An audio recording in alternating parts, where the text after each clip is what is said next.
The only difference between an $800 bottle of wine and a $5 bottle of grape juice is time and consistency. Mm. It's the process.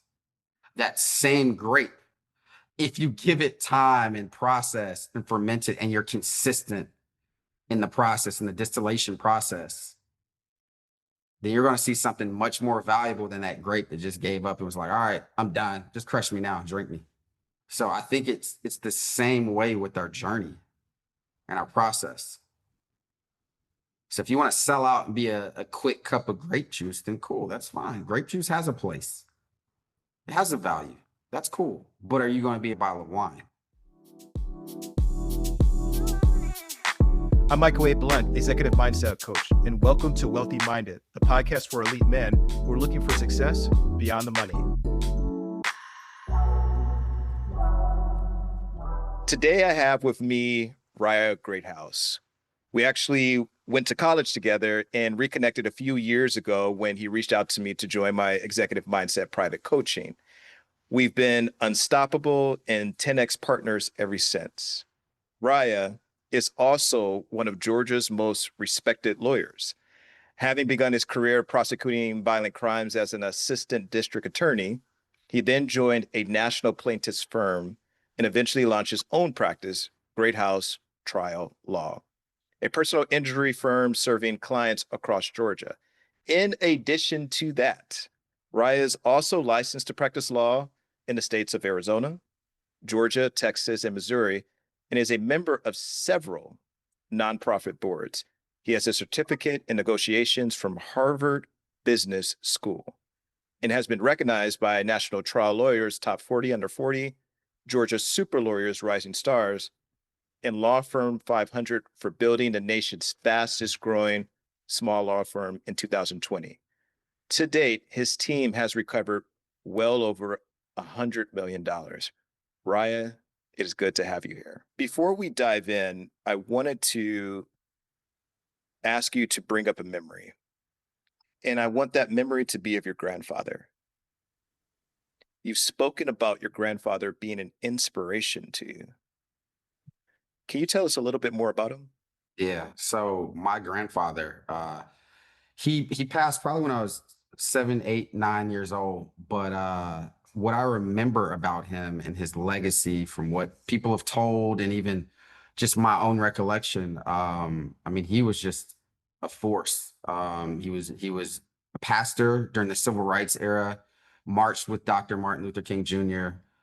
Many things that he did throughout not just his career, but his life really made his community a better place. And that's just something that was instilled in me and my values with family and everything, his legacy. It's just something that I want to live up to and even surpass. And how has your grandfather shaped your view of success and the way that you run your law firm now?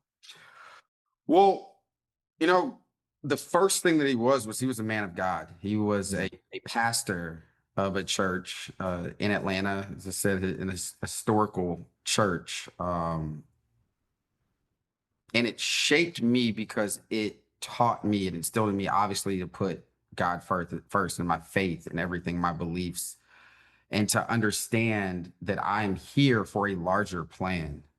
And I think that once you understand that you are a part of a plan, a perfect plan, it gives you that much more of a narrow focus. You really find your purpose, so to speak, and that's how I like to live. When I run my firm, I don't look at it as, oh, I'm just a lawyer. No, I have the opportunity to have a meaningful impact on someone's life. When people call us, a lot of times they're in the worst part of their lives. They're in chaos. They are in a point where they need help. So to be able to be that lifeline, to be able to be that calm in the storm, to really be a vessel of God's grace and mercy, that's just something that I embrace. And I have the people around me that's what they embrace. And I know that that is what I'm called to do. And that's what I'm doing. Mm. You talk about the people being around you, and it sounds like what you're speaking about is teamwork. Mhm. Growing up, you were into sports. Yeah. What did that teach you about success?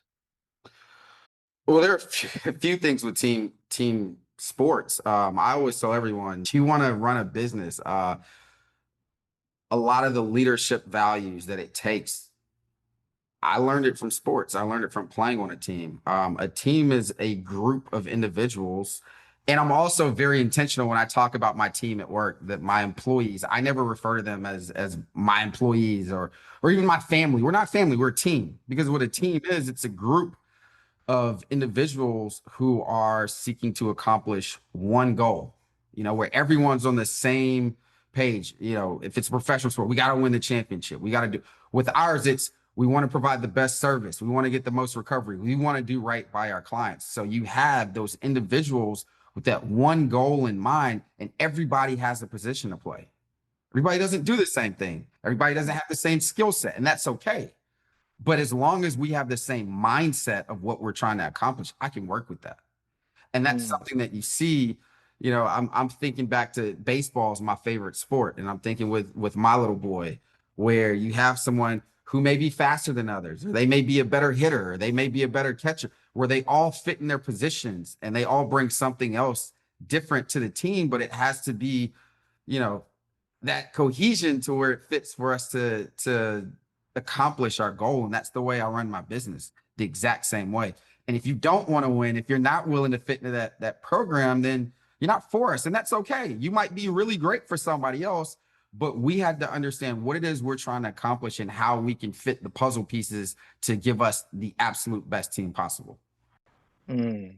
We, the puzzle pieces, having the absolute best team possible. Can you briefly tell us about your career and what you do today so that the audience can understand how this all comes together with your team? Sure. Sure. So I am a wrongful death and personal injury attorney. And as I said, when clients come to us, oftentimes they're injured. They need medical treatment. They need a new vehicle. Life has been interrupted, and they need someone who is going to not just hold their hands, but to let them know and guide them and show them that everything's going to be okay, and ultimately get them the best help, the best treatment, and get them compensated for their injuries. So, what my team has to do is we have to understand all these moving parts that our client needs and how we can work together. And that's what we do. There's never just one person on a case assigned to a client. We have someone in, to start from ground through. We have the intake team, the person who, gets them onboarded and everything, to the receptionist who greets them, to the legal assistant who's ordering their police report or the incident report and ordering the bills and records, to the case manager who's holding their hand and guiding them and getting them from doctor to doctor, or basically their personal concierge. And then we have the lawyer who's the quarterback holding it all together. So there are multiple pieces. So we're able to fit that. And then, as I said, ultimately deliver the results that we want for our clients. Before we started working together, what was going on in your life and career at that time? And what inspired you to reach out to me? I remember, I won't say chaos because I've been fortunate to always, I've been good at business. So I won't say chaos. There was structure, there was order, but I didn't like the culture. Didn't Mm, really like my team. I didn't enjoy going to work. I honestly didn't like the people that worked for me. And I think it was mutual. I think that so often, especially as business owners, not even just business owners in life, we are very reactive in nature. We're not proactive. We're not setting the tone for what it is that we want. And therefore, we're not intentional about what it is that we attract. At that point in my career, I remember about 5 years ago, I really hit a point where I was depressed. I was down. I didn't like the work that I was doing. It felt like work. I remember having turnover. I had employees that would quit left and right, or I would have people that just brought bad energy. And it took me being intentional on a few things. Number one, I believe in extreme ownership. I said, as the owner, this is my fault. This is my fault. I am the reason that it's like this. If I don't like it, I'm the one who built it. So I'm the one who has to fix it. So that was number one. And then number two, uh, getting with you, I realized, and that's when we talk about the attraction and all these principles that you've helped teach me, where we subconsciously or unconsciously are bringing things into our lives because we're not clear about what it is that we want. We're not breaking it down. We're not building our dream car. We're not customizing it like we can. We're kind of just saying, well, I'll take whatever comes. And that's what most people get. You get whatever comes. Sometimes you like it, but most times you don't. And that's where we were. And that's when I said, I have to be able to design this. I need some help building out what it is that I really want. The interesting thing about what you said is you asked for help. And a lot of times, I'll mention to you and I'll mention to my clients, a lot of rich people or people with financial means, we talk about rich dad, poor dad. Rich people think they don't have any problems, so they never ask for help. Poor people know all of their problems, but they don't ask for help. Mhm. None of them are asking for help.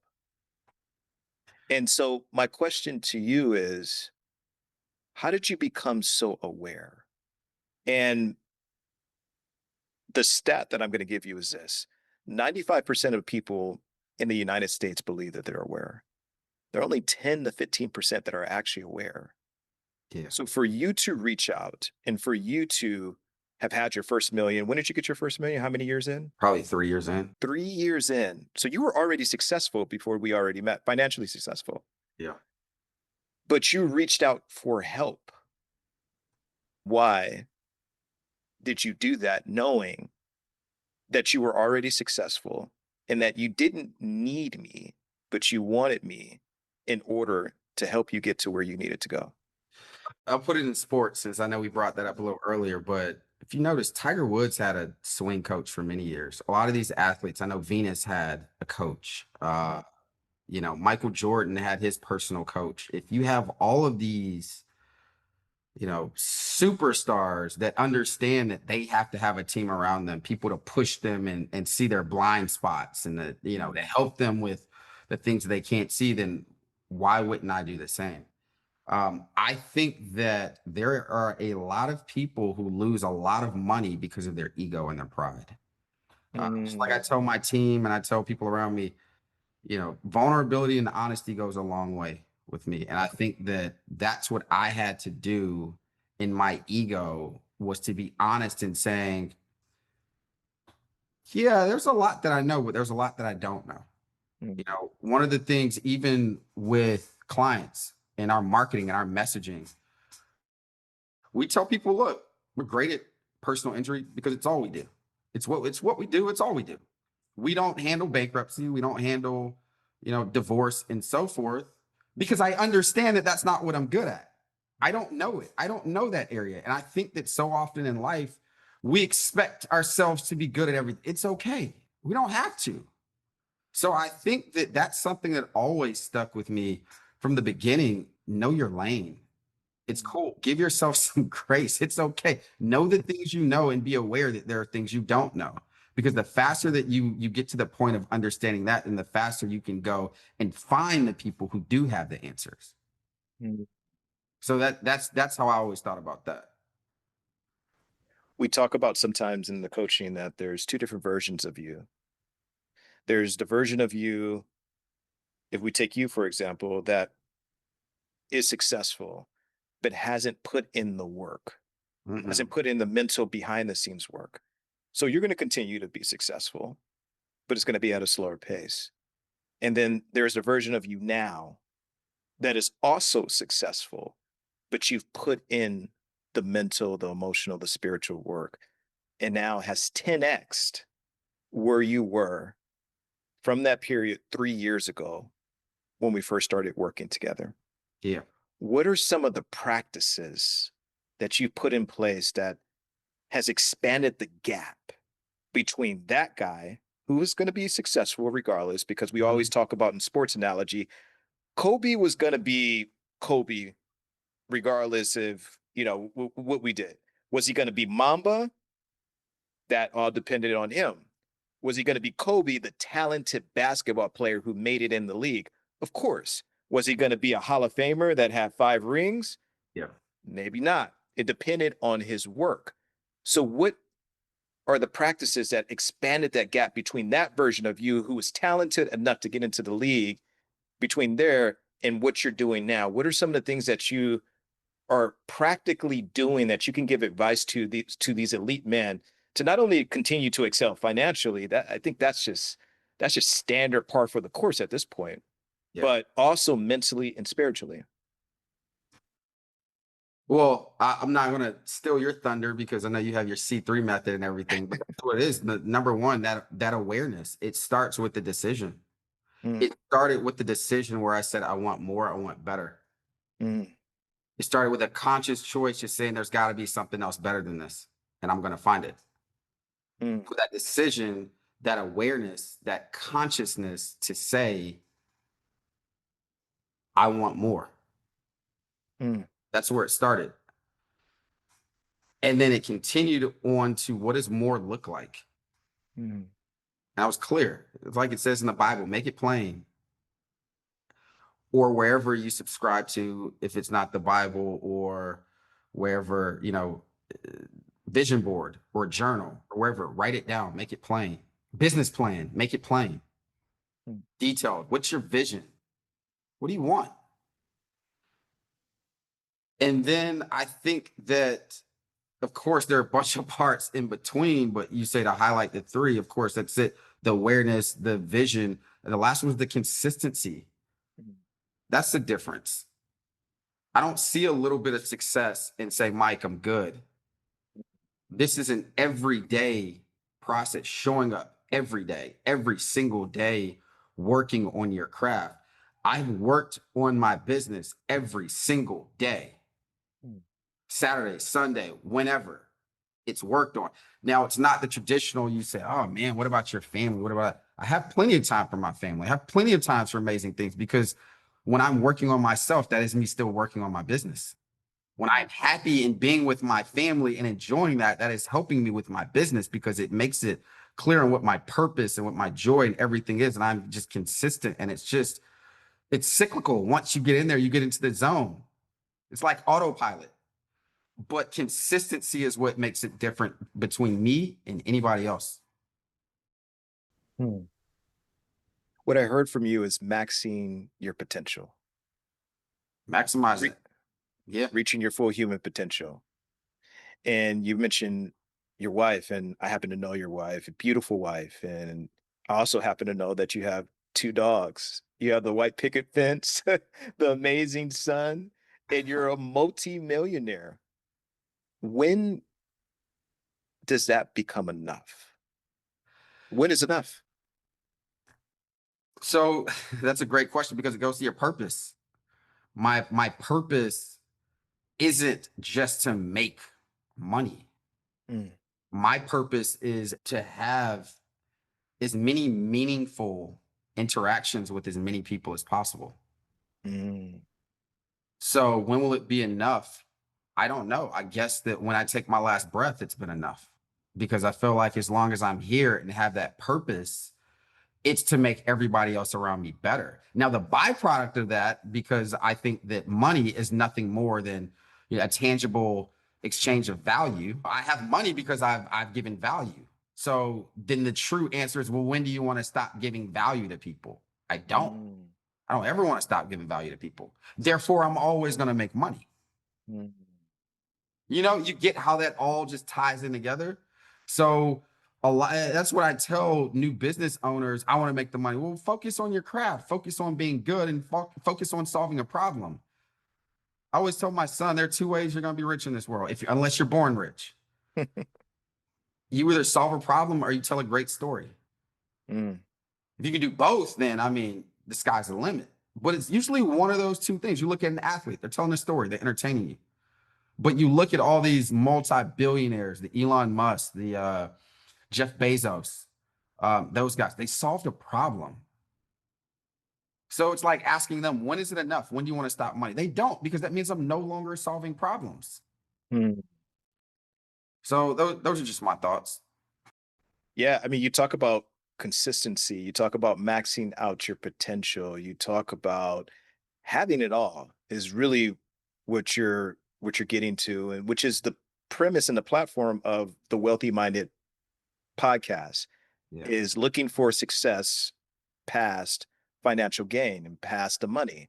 What does that look like? And it seems like you're establishing that, and that you've established that, and it's going to be a practice that you continue to do.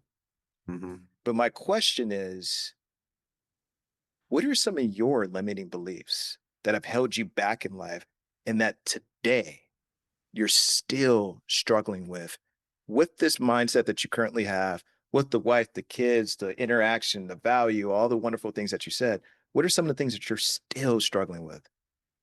I think that it's always interesting, two things, how other people view you and then how you view yourself. Mm, Um, just turning 40, I obviously worry a lot less as I did when I was in my 20s or teens on what other people think about me. mm, Obviously, I want to have meaningful interactions. I hope that it's always a positive encounter, but that's not something I worry about. But what we always neglect is our self view. How do we feel about ourselves? How do we view ourselves? And I know that you and I were talking the other day during our session, and it really hit home. I think that sometimes, especially these high worth earners, successful people, we think that we're the golden egg. mm, We think that I'm valuable, I'm the egg. That's why people want, okay, that's good enough. When in reality, as you said, we're not the golden egg, we're the goose. And you remember that nursery rhymer story, whatever it is, I don't know what it's considered, but it was the goose that laid the golden egg that was the more valuable, right? That's the mm, producer. That's the one. That's the moneymaker, the mm, value driver. That's the star of the show. And oftentimes we don't realize our own self worth, and we treat ourselves where we think, oh well, I'm the golden egg. That's good enough. People like me. They said I was pretty and shiny. That's cool. And don't realize that we have so much more. mm, And that's something that I still struggle with. I think when you don't understand the true value, there's a lot of things that you tolerate. There are a lot of people that you mm, tolerate. As business owners, we always say, "Well, I want people to come. I want everybody to love me. Even not just your customers or clients, but even your staff." mm. And you try to be everything for everybody, and you realize you're really not pleasing anyone. I always say, and not being preachy. I know we've talked about the Bible and everything. Not even Jesus has 100% approval rating. There are people that still like, you know what I mean? I So, like that one. so I look at that, and for me, it turns into now just being unapologetically authentic. I Mm, am who I am. The people who are for me, I'm gonna attract you, and you're gonna give me your money. You're gonna give me your services, mm, and that's great. Instead of me forcing it, and trying to bend and mold to people who they weren't set up to come to me. They weren't set up to enjoy my Michelin starred fine dining when they have a McDonald's palate. And that's what we do so much is we dim our own lights because we're like, well, I don't want to blind them. Well, no, go for people who can tolerate that, for people who wear sunglasses. You mm, know what I mean? That's your crowd over there. So that's what it looks like and how you can see it unfolding when you have those issues that you don't even realize that you don't think you're really worthy. And I think that when you are operating at your potential, that means you're operating in your purpose. And when you're mm, operating in your purpose, the universe rewards you. They're just saying like good things happen to good people. Now, I'm not saying bad things happen, you're not a good person. That's not what I'm saying. But I mean, it's like going to a hotel, just random upgrades, mm, or you're at a restaurant, and all of a sudden, hey, we're going to put you on this table. Oh, we comped your drink. It's just good things happen when you're operating at your full potential. It's like you put yourself in a zone. You allow the universe to be great. You allow God to be God, right? mhm, And so often we don't do that. It's like put yourself in a position for good things to happen to you. mm. And they do. Mm. And that's not an overnight thing. I mean, obviously that's continuing to show up every day, but you show up enough, eventually they're gonna know your name. They're gonna start giving you some free drinks at the bar because they know your name. Now, I'm not saying literally go to the bar every day to get a drink, but that's what I mean in life. You keep showing up in Yeah. your purpose every single day. Eventually, you're gonna get on the list and you're gonna get in the club. I work with a lot of people. I work with some famous people. I work with influencers. I work with professionals. And I also work with a lot of lawyers. And the difference between you and working with some of those other people in the past has been your consistency over the years. Whereas I work with these people and they'll see results Mhm. and then they stop. Yeah. And you mentioned from you that you kept going and this is your lifestyle until the time you take your last breath. What are some of the things that you're doing mentally in order to have that type of finesse and energy about yourself in order to convert doing these small minute things that where you might want to stop after you see success and converting and translating them into a lifestyle Yeah. or a legacy? So I'll say it's my inner gift and curse that that insatiable trait of where you understand that this is a journey. Mm. I will never reach my destination, and that's okay. And I just recently came to that. I know when we started, I was very very destination driven. What I mean by that, it was always about goals. And I think that taking time and respecting the journey, the process, the only difference between an $800 bottle of wine and a $5 bottle of grape juice is time and consistency. Mm. It's the process. That same grape.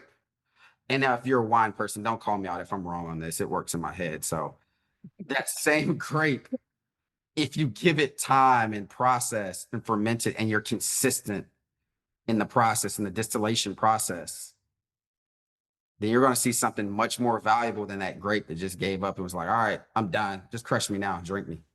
Mm. So I think it's the same way with our journey and our process. So if you want to sell out and be a quick cup of grape juice, then cool, that's fine. Grape juice has a place. It has a value. That's cool. But are you going to be a bottle of wine? And what type of wine? There are people that Mhm. talk about I see success and I stop. Well, yeah, you're wine, but you're the cheap wine. Hold on a little longer. Keep going. Keep showing up every day. And you'll be that expensive wine. 3 years ago, my idea of success would say, I want a law firm that makes me money and doesn't give me stress. That's success. And for many people, it is. But then I think that that's neglecting purpose. Success and purpose go hand in hand. You can't have success without purpose. That's not true success. That's short lived. That's a check on the box. But true success is fulfilling your purpose. And through meditation, prayer, through self reflection, as I said, my purpose is to be a light in the world and to provide value to someone. So I am successful every time someone looks me in the eye and can thank me and tell me that their life is better because of something that I've done or my team has done. That's success for me. You mentioned meditation, prayer, vision boards, and self reflection. What is some advice that you can give to other elite men as some of the practical tools that you're currently using every day that has really 10x'd your wealth? Hitting the reset button, man. Mm. You got to step back sometimes and clear the noise. I spend a lot of time with myself and my thoughts. And I know that as successful, or I should say busy, the wealthy, business owners, you're always busy. You're always go, go, go, go, go. I think that it's important to isolate, be with yourself, be with your thoughts, reset, focus on your energy. Because when when you are running a business that is high volume with clients, or you have staff, that energy you're giving off. You're always interacting. So you're giving energy, you're receiving energy, and so forth. It's okay to step back and just reset. And I'll even take one of yours and letting yourself know that you're safe. Mm. Give yourself permission to stop for a second. That's what we got to do as elite men. So many expect us to be so many things to so many people. And it's okay to just be there for yourself at some point. For someone who's listening, who has the money, who has the title, but still feels empty, who doesn't feel like they can sit with themselves, what would you say to them? You got to get help. Mm. You got to talk about it, because that's where I was. And you realize you don't have to do this alone. We weren't designed as humans to do this alone. It's not, it's not a beta male to say, I need help. Mm. It's not, you know, feminine to say, maybe I'm not as strong as I thought. In fact, I think it's the opposite.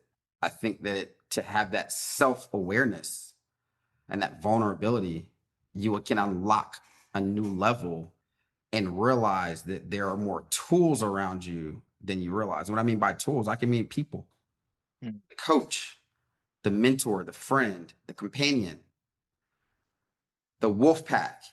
You and I talked about that. I didn't have a wolf pack. I was very closed off and wanted to do it on my own. And you realize we weren't designed to do it on our own. What is reaching out for help? What did that look like specifically for you?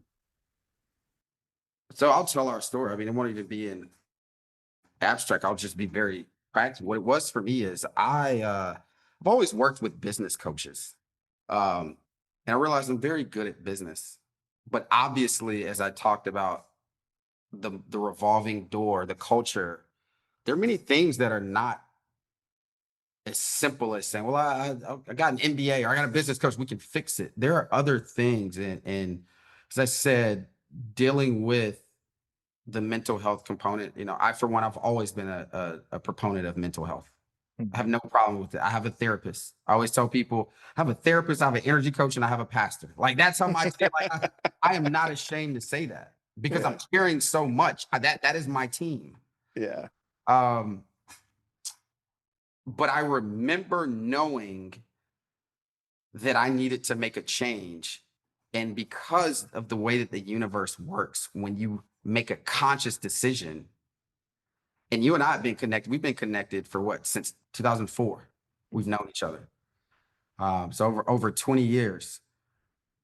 And I keep seeing your content. Not about what Mike's doing as the person, Mike Blunt, it's not, oh, he's kicking it, at wherever this weekend, but the work that you were doing. Mm. And it spoke to me. And I think that that's what the universe does. And so many of us try to ignore it, but they're signs. They're the gift. It's like, here, this is what you need, what's in front of you. And it started with the phone call. Hey, Mike, what do you do? What is this that I keep seeing? Oh, well, this is what I need. Does it make sense for us to work together? Cool. And here we are years later. Mm. Help it's a simple thing. But it starts with you wanting to get help, acknowledging that there's got to be a better way. Mm. It's the definition of insanity, doing the same thing over and over and over and expecting different results. Some people say persistence. I think it's crazy. Try something new. Riah, is there anything that you would like to leave the listeners with? Any words of encouragement or a message you feel called to share? Yeah, go. If you're thinking about doing it, do it. You'll figure the rest out. But it starts with a conscious decision. Make the decision. You will be who it is that you want to be, but it starts in there. It's a conscious, not a subconscious decision, a conscious decision. Because you're over the subconscious. The subconscious is the scared little boy that's inside that just wants you to survive. That's the one telling you you're not good enough or you're not going to make it. And you've got to be the conscious choice to say, self, I know you just want me safe and to survive, but I'm safe. I'm here. I'm good. And just go. Just go. Just go. Authenticity, maxing out and reaching your full human potential, Mm-hmm. adding value, staying loyal to your vision, putting yourself out there and becoming vulnerable and asking for help are all the things that I heard from you today. And I just want to say thank you, bro. I really appreciate it. And I appreciate you sharing your limitations because, as you mentioned, a lot of times, and this is why I created the Wealthy Minded podcast, was they expect elite men to always have it together. And it's okay to not be okay. And it's okay to ask for help. And it's okay to show vulnerability that, hey, I don't feel like I'm protecting or I'm providing in this area. I don't feel like that I'm living up, and I don't feel like I'm enough and worthy in this other area. And here's some of the things that I feel scared about. And here's some of the things that I feel disconnected with. And where do we go for help? And that's it. Yeah. Create more resources for yourself. Help yourself more, structure it, bring the wolf pack together. Go to your coaches, go to your mentors, go to, partner with these people, but create something to help yourselves. Yeah. It's and to add into that, it's no different than when you're on the plane. What do they say when if you lose cabin pressure, the mask on? They always say secure yours first before anyone else. I understand that if I am not together, I am no good to anyone else. Mm. Best thing I can do for my family, best thing I can do for my friends, for my team at work, my clients, is to make sure that I am the best version of myself. Mm.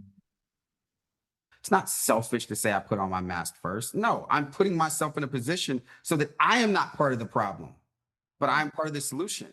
Right. Thank you for helping yourself first. Thank you for being on this podcast. Where can people follow your work or connect with you? Yeah, you can always reach us online at atltriallaw.com. You can call us 404-800-HELP, or you can follow me personally on Instagram. That's Riah_Greathouse.esq. Riah_Greathouse.esq. Yes, sir. Everybody, Riah Greathouse, thank you for joining us. We will put his description and his links in the comments. And until the next time, for the Wealthy Minded podcast, the podcast for elite men who are looking for success beyond the money, I will see you in our next episode where we have so much more of these rich stories to share with you. Thank you for joining us.